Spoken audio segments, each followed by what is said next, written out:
चला अवैध कब्जों पर बुलडोजर। एमसीडी ने सड़कों पर बने खोखे और दुकानें ढहाई। मौके पर एमसीडी के अधिकारी, दिल्ली पुलिस रही मौजूद।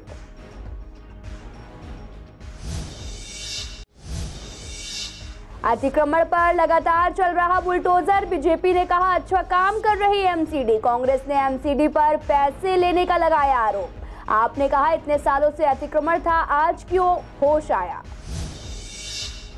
सोनिया विहार में एक शख्स ने घरेलू कलह से परेशान होकर किया सुसाइड। पुलिस को मिला था सुसाइड नोट। सुसाइड नोट में मुकदमेबाजी और 30 लाख रुपए मांगने की लिखी थी बात। पुलिस ने शव का पोस्टमार्टम करा के सौंपा परिवार वालों को। नंदनगरी फ्लाईओवर पर एक कार ड्राइवर ने मारी स्कूटी सवार महिला को जोरदार टक्कर। टक्कर लगने के बाद महिला गिर गई और हो गई घायल। पुलिस कर रही मामले की जांच।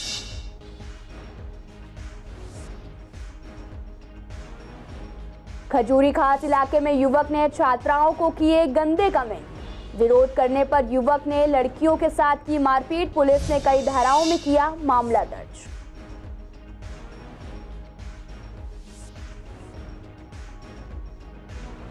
नमस्कार, मैं आपके साथ अंकिता पाल। आप सभी का पूर्वी दिल्ली खास में एक बार फिर से स्वागत है। रुक करते हैं खबरों की तरफ।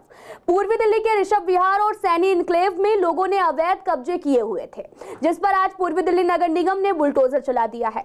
लोगों ने सड़कों पर खोखे और दुकानें बनाई हुई थी, जिसकी वजह से सड़कों पर काफी बार जाम लगता है और लोगों को आने जाने में दिक्कतें हो। जिस वक्त अवैध कब्जों पर बुलडोजर चलाया गया, उस वक्त एमसीडी के अधिकारी और पुलिस भी मौजूद रही। दिल्ली एमसीडी जगह जगह हो रहे अतिक्रमण पर बुलडोजर चला रही है। अतिक्रमण को लेकर बीजेपी विधायक जितेंद्र महाजन का कहना है कि लोगों ने इतना अतिक्रमण किया हुआ है कि जिससे समय पर फायर ब्रिगेड भी नहीं पहुंच पाती है, एम्बुलेंस नहीं निकल पाती है और लोगों ने अतिक्रमण करके फुटपाथ भी घेरे हुए हैं। अतिक्रमण चारों तरफ है और दिल्ली नगर निगम अच्छा काम कर रही है और यह अतिक्रमण हटना चाहिए।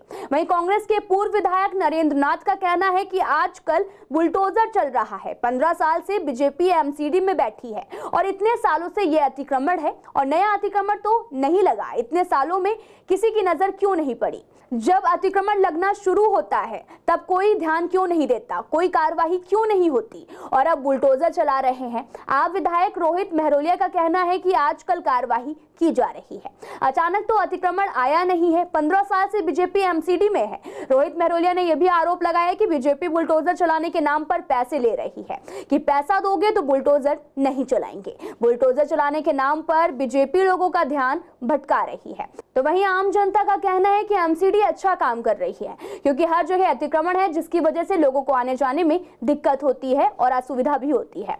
हम समर्थन करते हैं, जो हो रहा है अच्छा हो रहा है। अतिक्रमण हटना चाहिए, जिसके कारण लोग परेशान हैं और हर जगह अतिक्रमण है। जहां जहां ऐसा है वहां से अतिक्रमण हटना ही चाहिए। एनक्रोचमेंट इतनी बढ़ गई कि कहीं रास्ते से निकलने की जगह नहीं बच गई। रही मकानों में जो गवर्नमेंट ने दिया हुआ एरिया, उसको छोड़ के जो एक्स्ट्रा एनक्रोचमेंट होती है वो गलत है। एनक्रोचमेंट तो गलत है, चाहे भाई कॉलोनी में हो या किसी बिहार में हो। जैसे रेजिडेंट्स हैं, उन्होंने अपने एरिया आगे बढ़ाए हुए हैं, जिससे कार पार्किंग में भी प्रॉब्लम है। और एनक्रोचमेंट जो है जहाँ भी है उसको सही तरीके से जल्द रिमूव करना चाहिए। दिल्ली नगर निगम के द्वारा आज अतिक्रमण मुक्त करवाने के लिए विशेष अभियान चलाया जा रहा है। मैं उसका समर्थन करता हूं। आज दिल्ली के रोडों की स्थिति है कि आग लगने पर फायर ब्रिगेड की गाड़ी नहीं जा पाती है, रोगी को लेने और छोड़ने के लिए एम्बुलेंस नहीं जा पाती है। इसको किसी धर्म विशेष के साथ जोड़कर देखना नहीं चाहिए। जहाँ पर भी अतिक्रमण है, आप उसको हटाना चाहिए। ये अचानक से अतिक्रमण आ कहाँ से गया? पिछले 15 सालों में बीजेपी के नेताओं ने अपनी जेबें भरी हैं इसी अतिक्रमण से, और आज दिल्ली का माहौल खराब करने की मंशा से बुलडोजर की कार्रवाई की जा रही है। लोगों को डरा धमकाकर उनसे बुलडोजर के नाम पर और उनका मकान दुकान तोड़ने के नाम पर उनसे अनाप शनाप पैसे की वसूली की जा रही है। और खास तौर से केंद्र सरकार की, भारतीय जनता पार्टी की केंद्र सरकार की, मोदी सरकार की नाकामियों को छिपाने के लिए, लोगों का ध्यान भटकाने के लिए इस प्रकार की कार्रवाई की जा रही है। बुलडोजर आप जनता में नहीं चला रहे हैं, यह बुलडोजर खुद भारतीय जनता पार्टी अपने में चला रही है। क्योंकि जब जब पार्टी का गिरावट आती है, पार्टी सत्ता से बाहर होना चाहती है, तो इस तरह के कार्य करती है। जो आप बुलडोजर चला रहे हैं, ये बुलडोजर नागरिक पे नहीं चल रहा दिल्ली के, ये भारतीय जनता पार्टी में चल रहा है। मुझे दिल्ली की कोई ऐसी प्रॉपर्टी बता दो जहाँ एडिशन नहीं है। सरकारी दफ्तरों में एडिशन है। जो हमारे राज्यसभा के मेंबर हैं, सांसद हैं, मंत्री हैं केंद्र के, सबकी कोठियों में जाके देखो, सब एंक्रोचमेंट है। हटाओ उसको। एंक्रोचमेंट अगर हटती है, सुप्रीम कोर्ट कहते हैं कि एंक्रोचमेंट है तो हटनी चाहिए। मैं भी इसका समर्थन करता हूँ कि एंक्रोचमेंट हटनी चाहिए, लेकिन सबकी हटनी चाहिए। तो वहीं पूर्वी दिल्ली के सोनिया विहार इलाके में घरेलू कलह से परेशान होकर एक शख्स ने फांसी लगाकर आत्महत्या कर ली। मृतक का नाम दीपक कुमार है और वो 27 साल का है। पुलिस को मिले सुसाइड नोट में मुकदमेबाजी और पत्नी के 30 लाख रुपए मांगने से परेशान होकर खुदकुशी करने की बात लिखी है। खजूरी खास थाना पुलिस ने मंगलवार को पोस्टमार्टम के बाद शव परिवार वालों को सौंप दिया है। पुलिस को शुरुआती जांच में पता चला कि पति पत्नी के बीच आपसी कलह चल रही थी, जिसकी वजह से दीपक की पत्नी अपने मायके में रह रही थी। आपको बता दें कि पुलिस के मुताबिक दीपक परिवार के साथ जीरो पुश्ता सोनिया विहार इलाके में रहता था। परिवार में माता पिता के अलावा पत्नी शशि और 2 बेटियां भी हैं।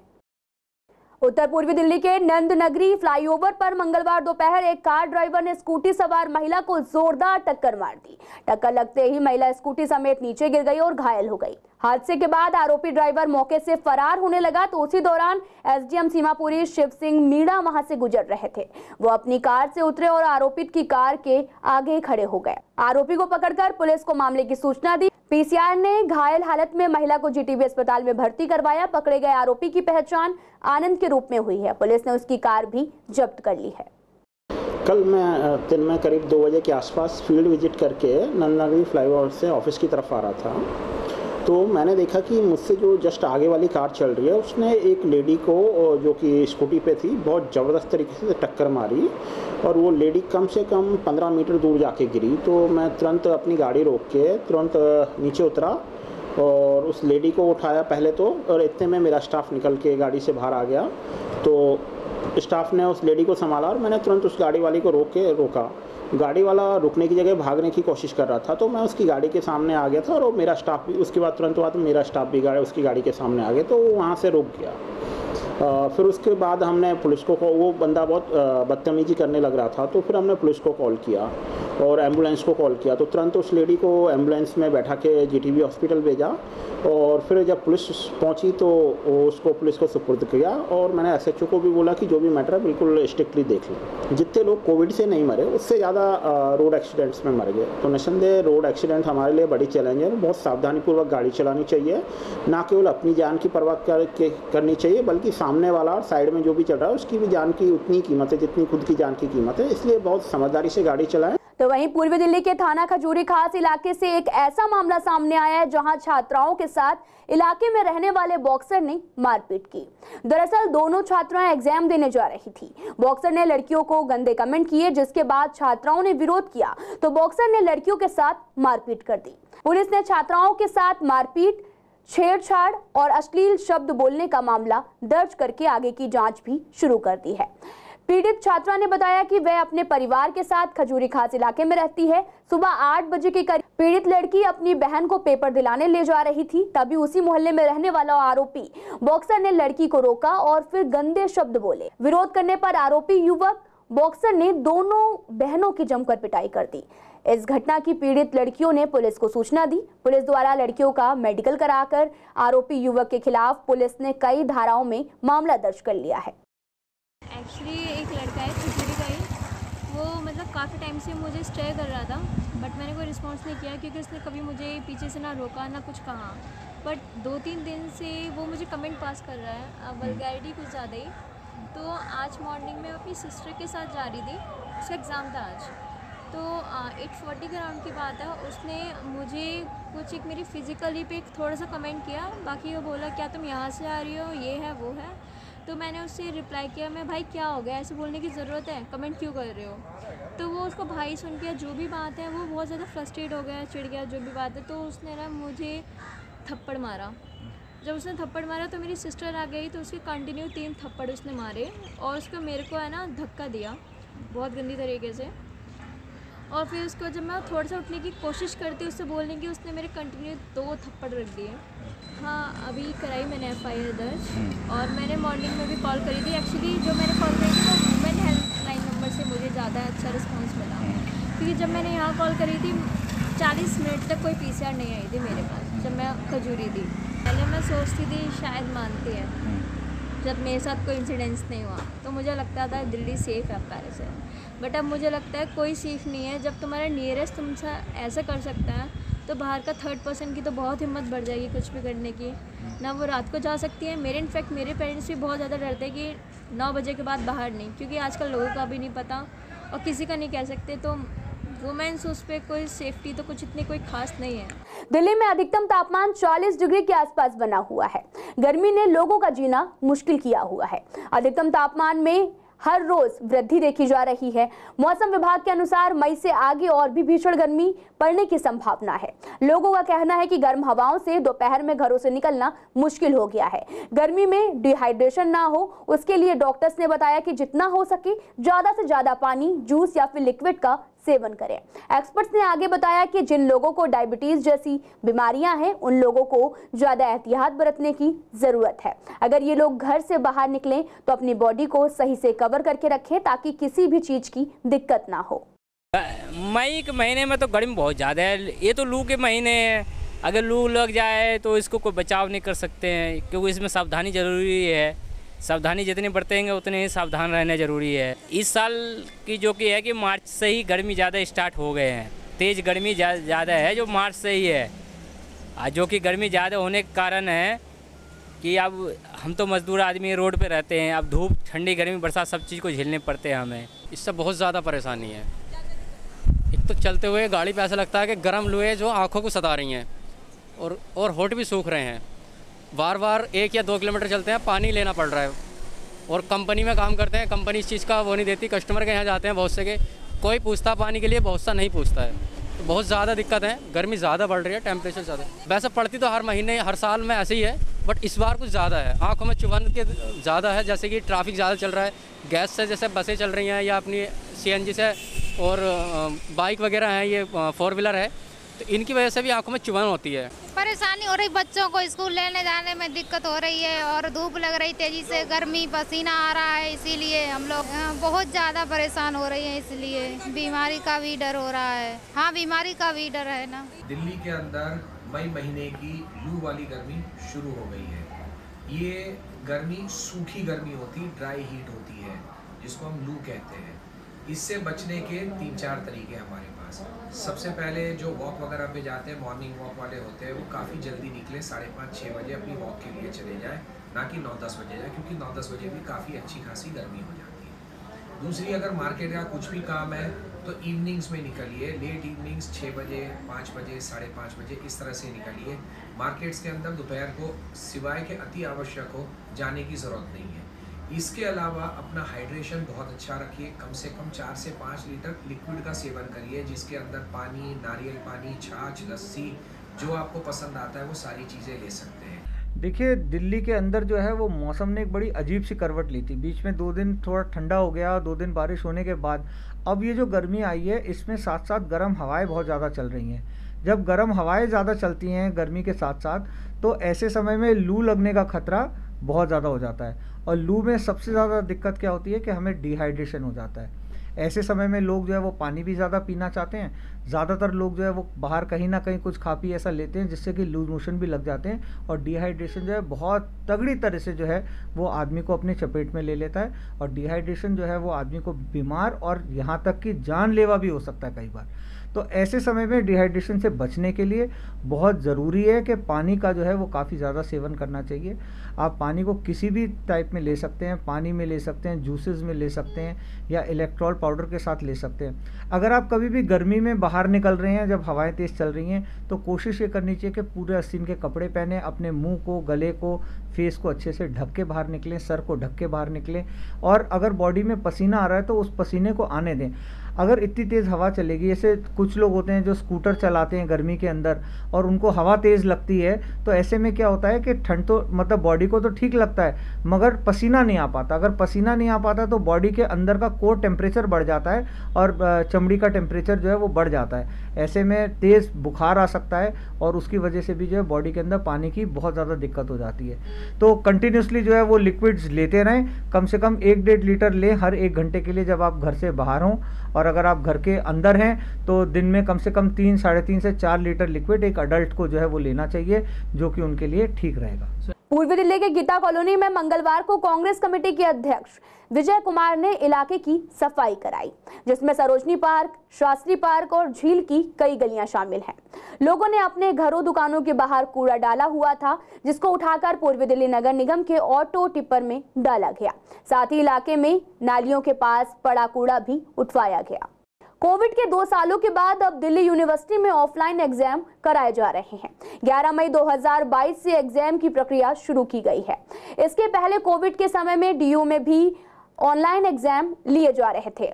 ऑफलाइन एग्जाम को लेकर स्टूडेंट्स में काफी उत्साह देखने को मिला। स्टूडेंट ने कहा कि हमारी लिखने की स्पीड बिल्कुल खत्म हो चुकी थी, जिसके लिए टीचर्स ने हमारा साथ दिया और डीयू ने भी पेपर का समय 3 घंटे से बढ़ाकर 3.5 घंटे कर दिया गया। समय समय पर टीचर्स हमारा टेस्ट लेते थे, जिसकी वजह से हमारी स्पीड भी बढ़ गई है। देखिए, सीटिंग अरेंजमेंट तो बहुत अच्छी थी। हम सब ने मास्क वगैरह लगा के सबने एग्ज़ाम्स दिया, अच्छे से दिया और 2 डिपार्टमेंट के बच्चे बैठे हुए थे, एक डेस्क पे 2 ही थे, तो हमारे सोशल डिस्टेंसिंग भी काफ़ी था।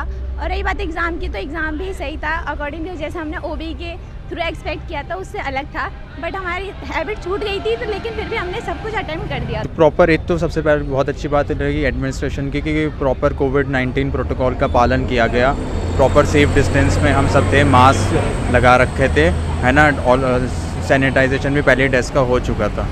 कोविड के बाद हाँ, ऑल्दो ये बात तो माननी पड़ी, काफ़ी चेंज आ गया है। प्री कोविड और पोस्ट कोविड वर्ल्ड आ चुका है एक्चुअली में, है ना, क्योंकि आदत थोड़ी छूट सी गई थी ओबी के चक्कर में, है ना। बट पिछले जब से 17 फरवरी से कॉलेज खुला, है ना, तब से टीचर्स ने काफ़ी इंटरनल असाइनमेंट्स भी हमारे हुए, तो भी सब ऑफलाइन ही हुए थे, तो उसकी वजह से हमारी राइटिंग स्पीड फिर भी थी, है ना। थोड़ा हमें पुशअप करना पड़ा, पढ़ाई करनी पड़ी, क्योंकि अब रिटेंशन की बात आ गई थी। माहौल तो सर नॉर्मल था, अच्छा था, काफ़ी अच्छा माहौल था। पेपर भी नॉर्मल ईजी। वो बात अलग है कि हमारी आदतें छूट चुकी थी लिखने की, बट ऐसा कुछ लगा नहीं कि पेपर मिलने के बाद कि हम नहीं लिख पाएंगे। इट वॉज गुड, अच्छा था। No COVID restrictions, no distancing, मतलब ऐसा नहीं कि था बच्चे लोग एक साथ बैठे हुए थे, but it was like a proper examination hall. नहीं, कुछ था बच्चों में कि ऑनलाइन एग्जाम्स हो तो ज़्यादा अच्छा है, लेकिन एक बार डिसाइड हो गया कि ऑफलाइन ही होंगे, तो बच्चों ने उसी तरह से तैयारी भी की है और they are looking forward to give more exams. नहीं, सभी आए हैं और दिल्ली यूनिवर्सिटी के बच्चे मेहनत करके एग्जाम्स देना जानते हैं, तो सभी बच्चे मेहनत के साथ आए हैं, बड़े खुश हैं। नहीं, बच्चे उत्साहित हैं और गंभीर भी हैं अपनी पढ़ाई को लेकर, और इस बार चूँकि विश्वविद्यालय ने एक काम और अच्छा किया है कि उनको समय ज़्यादा दिया है, 3 की अपेक्षा 3.5 घंटे का इस बार समय रखा गया है, और उसके पीछे उद्देश्य यही था कि आधा घंटा उनको इसलिए अतिरिक्त दिया जाए ताकि वो जो कोरोना के बाद का ना लिखने वाला एक जो माहौल पैदा हुआ है वो थोड़ा सा गति पकड़ सके। तो इसके लिए उनको थोड़ा समय ज़्यादा मिला है, तो उनके लिए अच्छा है और वो खुश हैं। नई आबकारी नीति में हर एक वार्ड में कम से कम 2 शराब की दुकानें खोलने की अनिवार्यता 2022-23 की आबकारी नीति को अधिसूचित करने से पहले खत्म की जा सकती है। वित्तीय वर्ष 2022-23 के लिए जून में अधिसूचित होने वाली आबकारी नीति को लेकर मंत्री समूह ने यह सिफारिश की है। इसको लेकर मेयर श्याम सुंदर अग्रवाल का कहना है कि दिल्ली सरकार को अकल तो आई कि शराब की दुकान नॉन कन्फर्मिंग इलाके में नहीं खुलेंगी। उनको पता है कि लोग पहले से ही शराब की दुकानों का विरोध कर रहे हैं, इसलिए अब थोड़ा सा बदलाव करने की जो बात सरकार ने कही है, शायद इससे उनकी छवि अच्छी हो जाए। उन्होंने जो जबरदस्ती दुकानों को खोलने में लगे थे, दिल्ली की जनता का रुख उन्होंने देख लिया। उन्होंने देख लिया कि दिल्ली की जनता नहीं चाहती कि दुकानें खुलें, शराब इतनी मात्रा में बिके कि युवा बहनें हमारी शराब में डूब जाएं, दिल्ली का युवा शराब में डूब जाए। उन्होंने देखा बहुत बड़ा विरोध उनको झेलना पड़ा और दिल्ली की जनता शराब नीति को लेकर तैयारी कर चुकी।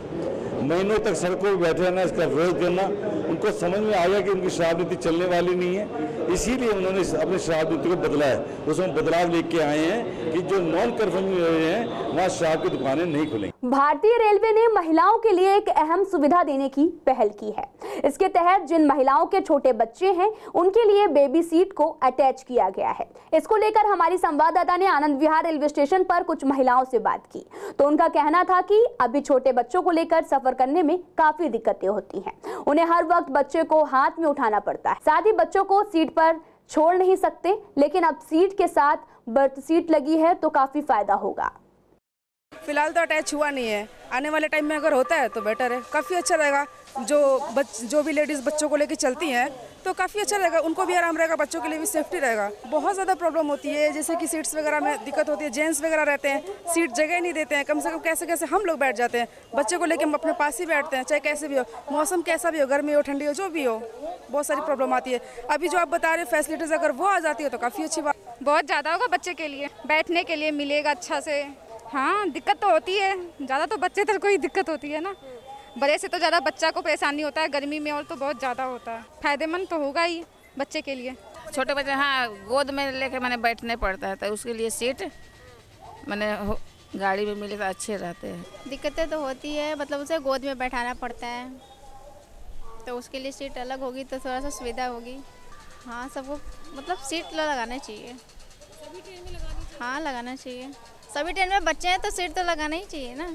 परेशानियाँ उठानी पड़ती है, बच्चों को बैठाने में दिक्कत होती है, बच्चा के कंटिन्यू गोदी में लेना पड़ता है तो प्रॉब्लम होती है, क्रिएट होती है। अगर उसके साथ सीट लग जाती है तो बहुत अच्छी बात होती है। बच्चों के लिए वो चेयर हो जाना चाहिए, उसके वजह से बच्चों को बैठाना है बीच में तो भी अच्छी बात हो जाएगी।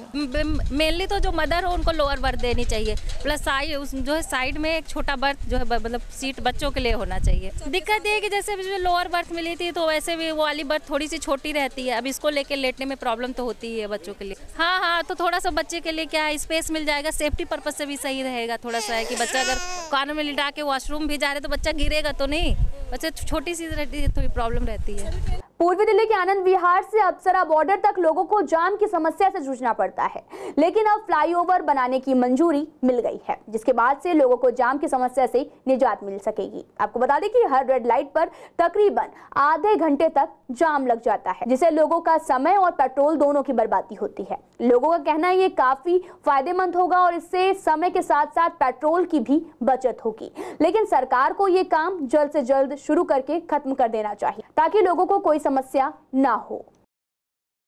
अप्सरा बॉर्डर से आनंद विहार की तरफ आते हैं तो 2 रेड लाइट पड़ती हैं, इन पे ट्रैफिक का बहुत ज़्यादा रस रहता है। सुबह मॉर्निंग के टाइम और शाम के टाइम तो बहुत ज़्यादा भीड़ होती है। लोगों के लिए बहुत फ़ायदेमंद रहेगा वो। अप्सरा बॉर्डर से आनंद विहार अगर फ्लाईओवर बन जाता है तो 5 मिनट में आ जाएंगे, अब आधा घंटा लग जाता है, तो समय की बचत होगी, साथ में प्लस जो अपने वाहन लेके आ रहे हैं उनमें पेट्रोल डीजल गैस उनकी भी बचत होगी। बहुत सुविधा होगी, तेल की बचत होगी, गैस की बचत होगी, यहाँ तक के आने जाने में परेशानी ख़त्म हो जाएगी, जाम से बचेगा आदमी। अभी मैडम इतना ट्रैफिक हो जाता है, आना मुश्किल हो जाता है जाम में। यहाँ से यहाँ तक बॉर्डर से यहाँ तक आधा घंटा लग जाता है, 10 मिनट का रास्ता नहीं है वैसे तो, आधा घंटा लग जाता है। मैडम अप्सरा बॉर्डर से आनंद विहार की तरफ आने के लिए बहुत ज़्यादा ही दिक्कत है हम लोगों को।